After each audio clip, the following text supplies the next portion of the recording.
मौलाया सल्ली वसल्लिम दाइमन अबदन अला हबीबी। باب طرح الإمام المسألة على أصحابه ليختبر ما عندهم من العلم। उस्ताद अपने शागिर्दों का इल्म आजमाने के लिए उनसे कोई सवाल करे, यानी इम्तिहान लेने का बयान। حدثنا خالد بن مخلد حدثنا سليمان حدثنا عبد الله بن دينار عن ابن عمر عن النبي صلى الله عليه وسلم قال: إن من الشجر شجرة لا يسقط ورقها وإنها مثل المسلم، حدثني ما هي؟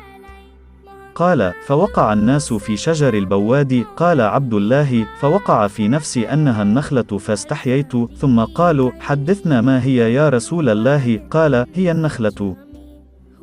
हमसे खालिद बिन मुखिल्द ने बयान किया, कहा हमसे सुलेमान बिन बिलाल ने बयान किया, कहा हमसे अब्दुल्ला बिन दिनार ने बयान किया, उन्होंने अब्दुल्ला बिन उमर रज़ी अल्लाह अन्हुमा से उन्होंने नबी करीम से कि एक मर्तबा अपने फरमाया दरख्तों में से एक दरख्त ऐसा है कि इसके पत्ते नहीं झड़ते और मुसलमान की भी यही मिसाल है, बतलाओ वो कौन सा दरख्त है? ये सुनकर लोगों के ख्यालात जंगल के दरख्तों में चले गए।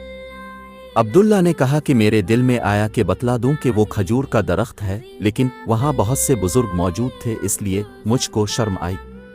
आखिर सहाबा ने अर्ज़ किया, ए रसूल अल्लाह, आप ही बयान फरमा दीजिए। आपने बतलाया कि वो खजूर का दरख्त है। सल्लिम दाइमन अबदन अला हबीबिका खैरुल खल्क़ि कुल्लिहिम।